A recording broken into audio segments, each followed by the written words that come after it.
First ever factory outlet Mukunda jewellery అన్ని బ్రాంచ్లలో Christmas and new year సందర్భంగా ఎన్నో ఆఫర్లు. త్వరలో జూబ్లీ హిల్స్ బ్రాంచ్ ప్రారంభం. చలసాని శ్రీనివాస్ గారు, ఇప్పుడు తెలంగాణ అసెంబ్లీ సమావేశాల్లో కేసీఆర్ గారు, రేవంత్ గారు షేక్ హ్యాండ్ ఇచ్చుకున్నారు. అంటే ఇది పెద్ద విషయం ఏం కాదు. అయితే కేటీఆర్ గారు అందరూ నిలబడ్డారు రేవంత్ గారు కేసీఆర్ గారి దగ్గరికి వచ్చినప్పుడు. అయితే కేటీఆర్ గారు నిలబడలేదు. అది ఇది ఒక అంశంలాగా మారింది. దానికి కేటీఆర్ గారు చెప్తుంది, నేను బయటకు ఒకలాగా లోపలికి ఒకలాగా ఉండను, అంటే కడుపులో కత్తులు పెట్టుకుని కౌగులించుకునే రకం కాదు అనేది ఆయన ఇండైరెక్ట్గా చెబుతున్న విషయం. దీన్ని ఎట్లా అర్థం చేసుకుంటారు మీరు? తెలంగాణ ముఖ్యమంత్రికి కేసీఆర్ గారికి ఇద్దరికి వ్యక్తిగత తగాదాలాగా అయిపోయింది. ఈయన జైలు పంపించడం, ఆయన చీరి చింతకు కడతానంటాం. ఇంకా అంతకుమించి ఇంకా చెప్పాలంటే లంగాలో చెప్పుకుని మనకు అసహ్యంగా ఉంటుందండి. చిన్నపిల్లలు బాధపడతారు. ఆ బూతులు తిట్టుకుంటామని వెళ్ళిపోయింది. నిజమే కదా, మన అందరం చూసాము. అలా వెళ్ళకూడదు, రాజకీయాలు ఎంత హుందా కాదు. సరే, దురదృష్టవశాత్తు వెళ్ళిపోయింది. అది కేసీఆర్ గారిలో ఒకప్పుడు ఆయన తక్కువ కాదండి. కోస్తా రాయలసీమ ప్రజల్ని చాలా బూతులతో, బూతులు కూడా ఉన్నాయి దాంట్లో, తిట్టి మాట్లాడారు. ఆయన సత్యచింత తమ్ముడేం కాదు ఉన్నప్పుడు. బట్ ఇంత దరిద్రంగా దేశ చరిత్ర ఇంత దరిద్రంగా తిట్లు ఉండవండి. కానీ చెప్తాను కదండి, గాయపరచాల్సిన అవసరం. కొండా లక్ష్మణరావుతో కలిసి పనిచేసాం. ఆయన ప్రత్యేక తెలంగాణ కోరి మంత్రి పదవి రావడం, మీ ఇద్దరం డిస్కషన్లో కూర్చున్నప్పుడు కూడా చెప్పాను నేను. కేసీఆర్ గారు అంటే నేను జోష్లో మాట్లాడానని నాతో, నేను వెంకటేశ్వర మేము చర్చలో కూర్చున్నప్పుడు కూడా నాతో కూడా అన్నారు ఆయన అన్నారు. కానీ అది గాయపడింది మాత్రం అంత అవసరం లేదండి. కానీ ఆయన అదే సమయంలో రాష్ట్రంలో అధికారంలోకి వచ్చిన తర్వాత ఉన్న 9.5 సంవత్సరాల్లో బారింగ్ ఫ్యూ ఇన్సిడెంట్స్ 5% తప్ప 95% అంతే హుందాగా వ్యవహరించారు. యాజ్ ఫర్ ఇతర విషయాలు రెండు కోణాలు మనం చెప్పుకోవాలి. సరే, కమింగ్ బ్యాక్, ఇప్పుడు కేసీఆర్ గారు ఎవరిని తిట్టారు? కడుపులో కత్తులు పెట్టుకుని కావాలించుకుంది వాళ్ళ నాన్నగారిని తిట్టారా? మరి ఆయన లేచి ఇలాగ చాలా అంటే నాన్నగారికి కడుపులో కత్తులు పెట్టుకుని రకమండి. అంటే బయట ఒకలాగా లోపల ఒకలాగా, అంటే కేసీఆర్ గారు బయట ఒకలాగా, పక్కనే తలసాని శ్రీనివాస్ యాదవ్ గారు ఉన్నారు, డైనమిక్ పర్సన్. మరి ఆయన కూడా లేచి ఆయన మాట్లాడుతూ కూర్చుంటున్నారు. కె వివేకానంద గారు ఉన్నారు. మరి వీళ్ళందరూ కడుపులో కత్తులు పెట్టుకుని ఇలా మాట్లాడిన విషయం ఎవరిని తిడుతున్నారు? నాకు అర్థం కాదు. అదే హరీష్ రావు గారు కడుపులో కత్తులు పెట్టుకున్నారా? ఆయన కూడా లేచి గౌరవించారంటే నేను అనేది పక్కన వాళ్ళు అంటలేదు. వాళ్ళ పార్టీలో లేచిన వాళ్ళు ఎక్సెప్ట్ ఇద్దరు ఎమ్మెల్యేలు తప్ప, ఒక మాజీ మంత్రి గారు ఎమ్మెల్యే తప్ప మిగతా అందరూ లేచారు. లేకపోవడం కాళ్ళ నొప్పి లేకపోవచ్చు వేరే సంగతి. కానీ నెక్స్ట్ కంటిన్యూటీ ఉంది చూసారా?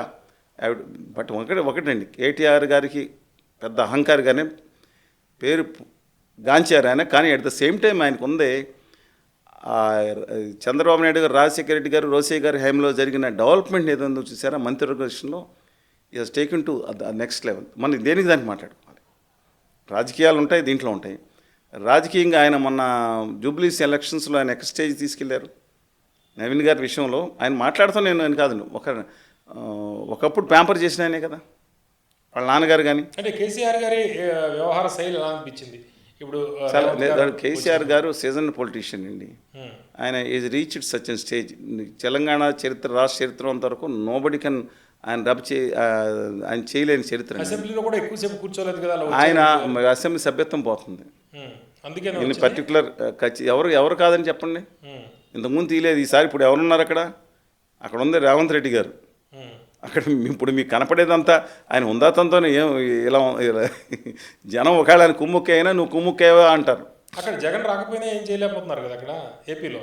ఏదండి లేదు, మొన్న ఆయన సంతకం పెట్టే విషయం వరకు మాత్రమే కన్సర్న్ అండి. ఆయన విషయంలో ఆయన రావడం కన్సర్న్ పెట్టకపోతే చర్య తీసుకోవచ్చు. అంటే సంతకం పెట్టి వెళ్ళిపోతారు, లోపల రాకుండా. వచ్చినా కూడా దానికి చాలా టైం పడుతుంది. కొన్ని 3 టర్మ్స్ అన్నారు, 3 సెషన్స్లో. అది ఎప్పుడు అయితే కోర్టులోకి వెళ్తాం ఇవన్నీ సరే. But despite that automatic cancellation ఉందండి. నేను ఈ విషయంలో ఒక విషయం చెప్పాలి.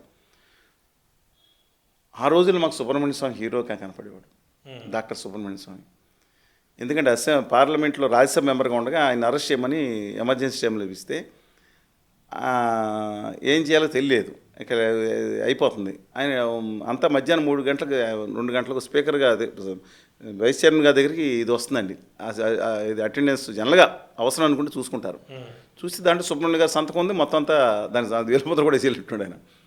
కాదంటానికి ఎలా వచ్చారని చూడండి. అప్పుడు కెమెరాలు ఏమి లేవు కదండి, ఎక్కడ ఉన్నాయండి? ఏమో ఒక ఆయన వచ్చారు, కాడి ఇలా అన్నారు, సర్దార్జీ తరహాలో గడ్డం పెట్టుకుని వెళ్ళిపోయి సంతకం పెట్టి అమెరికా వెళ్తే మిగతా దేశాలు పట్టుకుంటారు, రష్యా వెళ్ళాడంట ఆయన. ఎందుకంటే సొంత దాంట్లో వెళ్తే గుర్తుపట్టరు కదా, వెళ్ళిపోయి అక్కడి నుంచి అక్కడికి వెళ్ళిపోయిన వీరోచితమైన ఘటన. బట్ ఈజ్ ఏబుల్ టు ఆ రాజ్యసభ మెంబర్షిప్ని కాపాడుకున్నాడు ఆయన ఆ రకన. అందుకని ఇవాళ కాపాడుకోవడానికి వచ్చి ఉండొచ్చు పైన. కానీ ఆయన కేసీఆర్ గారు ఊరుకున్నారు. అంతా ఆయన తక్కువ ఆయన కాదండి, డెఫినెట్గా చదువుతాడు ఆయన, మిగతా వాళ్ళ కాదు. మేము గట్టిగా మేము కూడా చదువుకుని వెళ్తాం, నాలెడ్జ్ ఈజ్ పవర్ అండి. కావాలంటే ఎప్పుడైనా చచ్చిపెట్టండి కావాలండి. కానీ కొద్దిసేపు ఉందాగానే ఉన్నారా ఆయన సభలో హుందాగుంటాం, ఆ లోపలికి వెళ్ళి మిగతా వాళ్ళు రాయటం, ఆయన రూమ్లోకి వెళ్ళి కూర్చుని మిగతా పరిశీలించడం. రేపు నుంచి వాయిదా పడింది కాబట్టి నెక్స్ట్ మంత్ 2 నుంచి ఆయన కార్యాచరణ ఏంటి, నీటి విషయంలో ఆయన టార్గెట్ చేస్తున్నారు. రేవంత్ రెడ్డి గారు కాంగ్రెస్ ఇలా 299 టీమ్స్లో కుమ్ముక్కైపు సంతకం పెట్టింది. పబ్లిక్లో కూడా వెళ్ళిపోతున్నారు కదా, వెళ్తున్నారు. కానీ యాక్చువల్గా 299 కుదరదు, అన్యాయం చేశారని చెప్పి ఆంధ్రప్రదేశ్ సంబంధించిన బొజ్జ దశరామ రెడ్డి గారి దగ్గర నుంచి అనేక మంది ఆధారాలు ఇస్తున్నారు. 299 రైట్ ఎక్కడ ఉంది, దాని ప్రకారం వాళ్ళు గొడవ. ఈ గొడవలో అది ఓవర్ షాడ్ అవుతుందండి. సరే, నేను వాస్తవానికి పాలమూరు జిల్లాలకు అంత దక్కాల్సింది. కానీ కేసీఆర్ గారు మనం మాట్లాడింది ఏంటి, పాలమూరు జిల్లాలకు అన్యాయం చేశారంటే 1983 నుంచి అధికారంలో భాగస్వామిగా ఆయన లేరండి. 2001 వరకు ఆయనే అధికారంలో ఉన్నారు, ఆయన మంత్రిగా ఉన్నారు, ఆయన ఎమ్మెల్యేగా ఉన్నారు. పాలమూరు జిల్లాలో ఆయన రిప్రజెంట్ చేశారు. పాలమూరు జిల్లా నుంచి ఎన్నికైనారు కదండి ఆయన.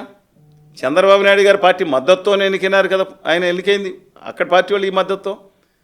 పాలమూరులో కూర్చుని ఈ చంద్రబాబు నాయుడు గారు గొప్ప, రాజశేఖర్ ఏం చేశాడని చెప్పి జగన్మోహన్ రెడ్డి ఏం చేశాడని తెగ తిట్టారు కదా. రాజశేఖర రెడ్డి ఆ తర్వాత జగన్మోహన్ రెడ్డి గారు, రాజశేఖర రెడ్డి గారు ఏం చేశాడు, చంద్రబాబు నాయుడు సంపద సృష్టించి పాలమూరు టౌన్లోనే కూర్చుని మాట్లాడినారు కదా ఆయన రాజకీయంగా ఎదగడం కోసం ఆయన ఏదైనా ఏ చర్యకైనా వెనుకాడరండి కేసీఆర్ గారు. కానీ నిన్నటి విషయంలో మాత్రం ముఖ్యమంత్రి గౌరవ ముఖ్యమంత్రి, గౌరవ ప్రతిపక్ష నాయకుడు, ఆయన పక్కన వాళ్ళ ప్రభుత్వం హుందాగా ఉంది. కేటీఆర్ గారి విషయంలో నేను ఎక్కువ కామెంట్ చేయను. ఎందుకంటే ఆయన వ్యవహార శైలి ఎంటైర్లీ డిఫరెంట్ వ్యవహార శైలి. అంటే గౌరవం లేదు. ఎక్కడ మ్యారేజ్లో కనపడితే వెళ్ళిపోతా, అమ్మానీ గారితో ఒకటి, ముఖేష్ గారితో పాటు వెళ్తా పైకి మాధవ్ గారి పెళ్ళిలో, మరి వెనకొచ్చి శ్రీనివాస్ గారిని షేక్ హ్యాండ్ ఇచ్చేయలేడు. నాకు ఆ గౌరవం కాదు, బయటకు కనపడే వ్యవహార శైలి గురించి మాట్లాడుతున్నాను. ఆ అహంకార ప్రవర్తన అనేది బయటికి కానవస్తుంది. ఆయన సవరించుకుంటే మంచిది, లేదు నా ఇష్టం అనుకుంటే ఆయన నేను ఎలా కనపడతానంటే దట్స్ ఎంటైర్లీ డిఫరెంట్ అండి. కొంత ఎందుకంటే ఒక గట్టిగా పనిచేసే వ్యక్తిగానే ఆయన పేరుగాంచారు కాబట్టి హుందాతనం విషయంలో కూడా నేర్చుకుంటే సభా సాంప్రదాయాలు కానీ కొన్ని కానీ బాగుంటుందని ఒక సూచన.